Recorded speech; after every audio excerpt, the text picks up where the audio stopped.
खबर 1 मिनट देख रहे हैं आप। आपके साथ मैं हूं शिप्रा झा। इस बुलेटिन में हम आपको दिखाते हैं हर खबर की पूरी विश्लेषण सिर्फ और सिर्फ 1 मिनट में। तो चलिए शुरू करते हैं खबरों का सिलसिला। गोपालगंज में जहरीली शराब कांड में अब तक 13 लोगों की मौत की आधिकारिक पुष्टि हो चुकी है। गोपालगंज सदर अस्पताल से मृतक राजकुमार मिश्रा का शव मोतिहारी से पहुंच गया है। मृतक के परिजनों का कहना है कि शराब पीने से राजकुमार मिश्रा और मनोरंजन सिंह की मौत हो गई। मृतक के परिजनों का आरोप है कि शराबबंदी के बाद भी मोहम्मदपुर में खुलेआम शराब की बिक्री होती रही। लोगों ने बार बार प्रशासन से शिकायत भी की, लेकिन पुलिस ने समय रहते कोई कार्रवाई नहीं की।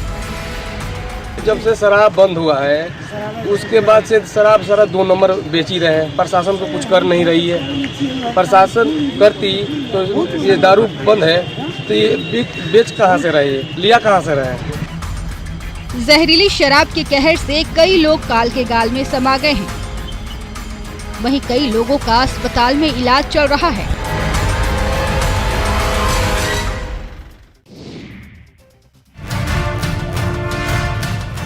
समस्तीपुर के पटोरी अनुमंडल के रुपौली पंचायत में 4 लोगों की मौत हो गई और 2 लोग बीमार हैं। समस्तीपुर के एसपी मानवजीत सिंह ढिल्लों ने शराब पीने से मौत की आशंका जताई है। एसपी ने बताया कि गांव में भोज का आयोजन हुआ था, उसी में इन लोगों के शराब पीने की आशंका जताई जा रही है। पुलिस को मौके से शराब की बोतलें भी मिली है। जिन लोगों की मौत हुई है उसमें बीएसएफ के जवान विनय कुमार, आर्मी के जवान जगन्नाथ राय, श्याम नंदन चौधरी और वीर चंद्र राय शामिल हैं।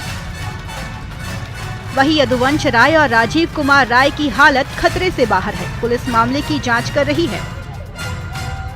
पटोरी अनुमंडल क्षेत्र में संदिग्ध मौत का मामला आने के बाद पुलिस अधीक्षक मानवजीत सिंह ढिल्लों यहां पर जांच में पहुंचे हैं।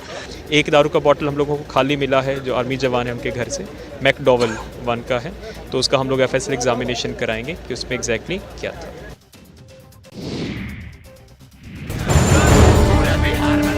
पूर्वी चंपारण में पुलिस के जवान की पिटाई का वीडियो सोशल मीडिया पर तेजी से वायरल हो रहा है, जिसमें पुलिस के एक अधिकारी को बिजली के पोल से बांधकर पिटाई की जा रही है।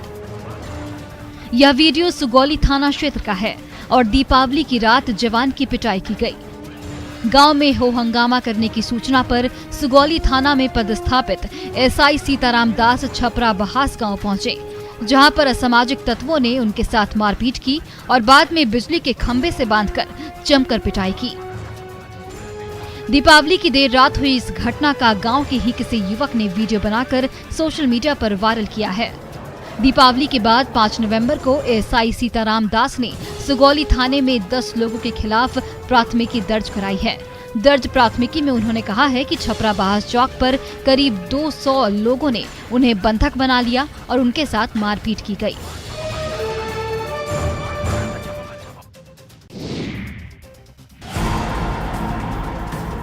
सास बहू के झगड़े में 4 महीने की मासूम की हत्या कर दी गई। मामला कटिहार के आजमनगर थाना क्षेत्र का है, जहां पानी की टंकी में डुबाकर 4 महीने की मासूम बच्ची की हत्या का सनसनीखेज मामला सामने आया है।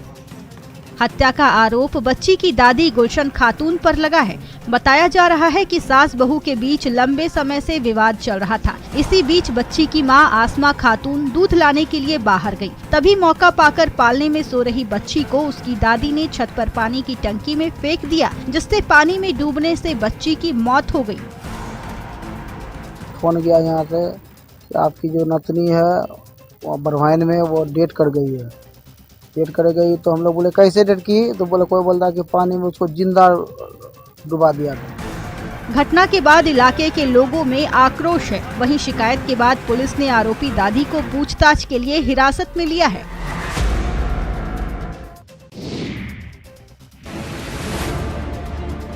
गढ़वा में दहेज के लिए विवाहिता की हत्या का ससुराल वालों पर आरोप लग रहा है। मिराल थाना क्षेत्र की ये घटना है, जहां 6 महीने पहले ज्योति की शादी हुई थी। बेटी की शादी के 3 महीने बाद पिता की मौत हो गई, जिसके बाद बाइक और रुपए की मांग को लेकर ससुराल वालों ने ज्योति को प्रताड़ित करना शुरू कर दिया। इसी बीच अचानक बेटी के बीमार होने की सूचना मिली। परिजन आनन फानन में पहुंचे, जहां उनकी बेटी की मौत हो चुकी थी और ससुराल वाले शव छोड़कर फरार हो गए थे। दीपिका के चाचा बाबा राम के द्वारा लिखित आवेदन दिया गया है, जिसमें दहेज के लिए उनकी पति जी ज्योति कुमारी को हत्या करने के बाद उसे ससुराल द्वारा लोग के द्वारा किया गया है। मौके पर पहुंची मिराल थाने की पुलिस ने शव को कब्जे में लिया और आगे की जांच में जुट गई है। वहीं परिजनों ने दोषियों पर कड़ी कार्रवाई की मांग की है।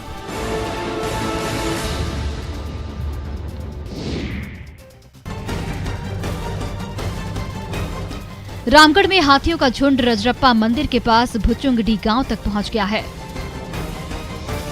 फिलहाल 5 हाथियों का एक झुंड भुचुंगडी के निकट भेड़ा नदी के पास है, जबकि दूसरे 5 हाथियों का झुंड मंदिर जाने के रास्ते में जनियामारा जंगल के पास है। रजरप्पा मंदिर जाने वाले श्रद्धालु और दुकानदार भयभीत हैं। अचानक से हाथी मंदिर जाने के मुख्य सड़क पर आ जाता है। झुंड में 4 दिन का एक छोटा बच्चा भी है। बीती रात हाथियों ने भुचुंगडी गांव में खेती में लगी आलू और धान की फसल को रौंद दिया था।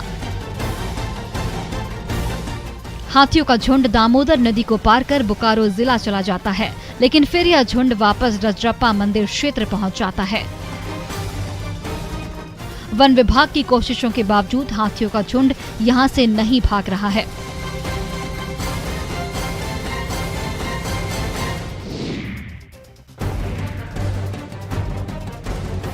सारण जिले के मुफस्सिल थाना क्षेत्र के मितवलिया चौराहे के पास तेज रफ्तार 2 ट्रकों के बीच भीषण टक्कर हो गई। इस हादसे में 2 लोगों की मौत हो गई। हादसे में मरने वाले दोनों युवक सगे भाई हैं, जबकि हादसे में एक शख्स घायल हो गया है। घायल को इलाज के लिए सदर अस्पताल में भर्ती कराया गया, लेकिन गंभीर स्थिति को देखते हुए डॉक्टरों ने पटना रेफर कर दिया। हादसे के बारे में बताया जा रहा है कि टक्कर के बाद एक ट्रक अनियंत्रित होकर सड़क किनारे कंबल बेच रहे 2 भाइयों के ऊपर चढ़ गया, जिससे शहनवाज और रेहान नामक दोनों भाइयों की मौत हो गई। वहीं ट्रक का ड्राइवर गंभीर रूप से घायल है। हादसे के बाद स्थानीय लोगों में आक्रोश है। उनका कहना है कि 4 लेन सड़क चालू होने के बाद जहां पर जरूरत है वहां पर ब्रेकर नहीं बनाया जा रहा है, जहां पर जरूरत नहीं है वहां पर ब्रेकर बना है, जिसके कारण ही आए दिन हादसे होते रहते हैं।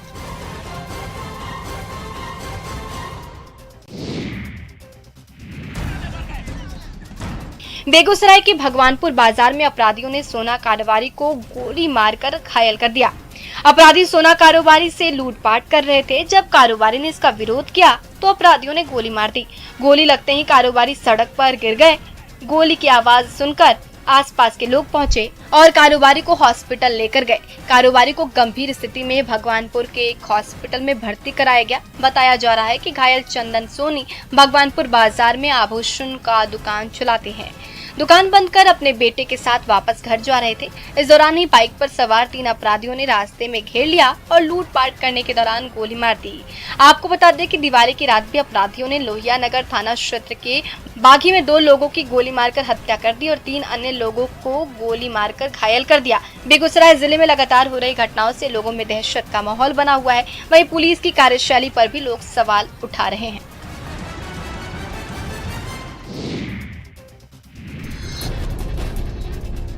दानापुर के फुलवारी शरीफ प्रखंड परिसर में लगे पंडाल में आग लग गई, जिससे अफरा तफरी का माहौल हो गया।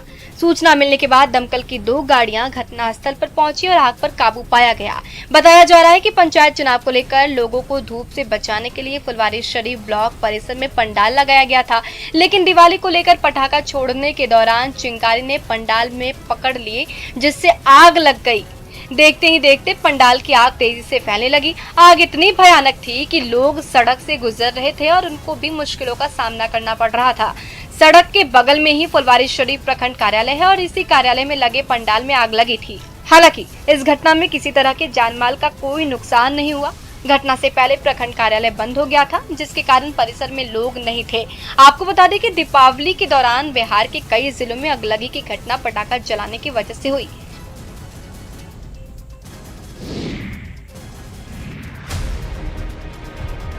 वैशाली के महुआ स्थित NN कॉलेज सिंघाड़ा के पास फूड फैक्ट्री में 12 साल के बच्चे की चाकू गोद कर हत्या किए जाने का मामला सामने आया है।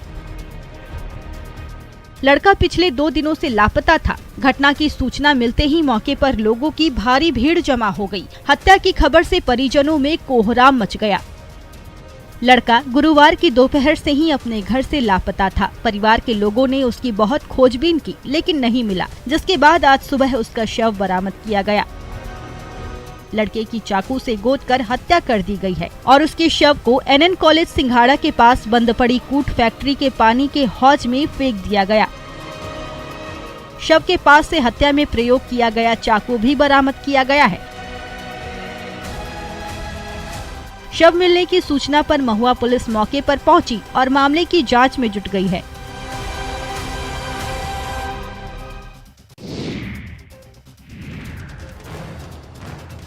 जहरीली शराब का कहर नौतन थाना क्षेत्र के दक्षिणी तेलहुआ गांव के लोगों पर टूटा है।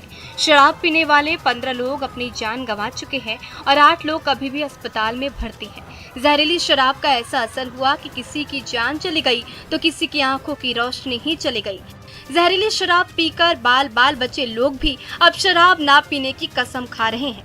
इतना ही नहीं, गंभीर रूप से बीमार होकर ठीक होने वाले लोग अब शराबबंदी के खिलाफ लड़ाई लड़ने की बात कर रहे हैं। दक्षिणी तेलहुआ के खिलाड़ी यादव अपने दोनों आंख की रोशनी गंवा चुके हैं और उन्हें कुछ दिखाई नहीं दे रहा है। एकरा बाद कहाँ हो गई हमनी के बैकुंठ से बाँच गए तो अब खुद हमनी के अपने टाइट बन सो। बेतिया में जहरीली शराब का असर देखने को मिल रहा है। जहां किसी ने अपने घर का इकलौता चिराग खो दिया तो कोई अपनी बेटी की शादी करने से पहले ही दुनिया को छोड़कर चला गया।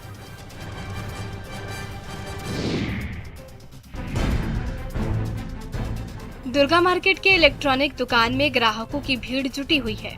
दुकानदार ग्राहकों को इलेक्ट्रॉनिक आइटम दिखाने में बिजी है। तभी हाथ में झोला लिए एक महिला ग्राहक पहुंचती है।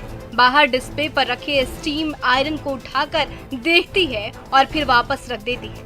फिर चारों तरफ नजरें दौड़ाती है। जैसे ही रास्ता साफ नजर आता है वैसे ही दोबारा वही आयरन उठाती है, झोले में भरती है और अगले ही पल वहां से खिसक जाती है। इसलिए त्योहारों की भीड़ भाड़ में सावधान हो जाइए, क्योंकि शातिर चालबाज मौके की तलाश में आपके आसपास ही घूम रहे हैं। हर समय नजरें चौकन्नी रखिए और जैसे ही किसी की हरकत पर शक हो, एक्शन में आ जाइए, वरना आपकी गाढ़ी कमाई लुटते देर नहीं लगेगी।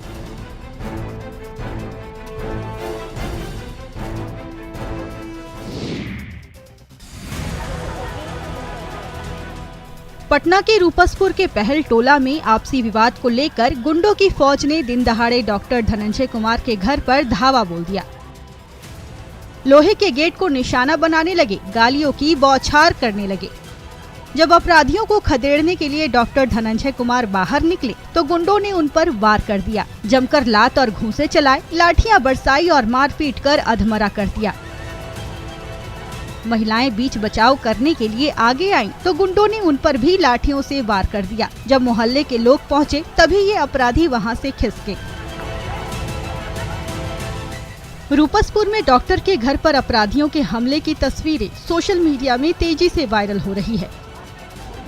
पीड़ित डॉक्टर ने गुंडों के खिलाफ FIR भी दर्ज कराई है, लेकिन किसी की भी गिरफ्तारी अब तक नहीं हो सकी है।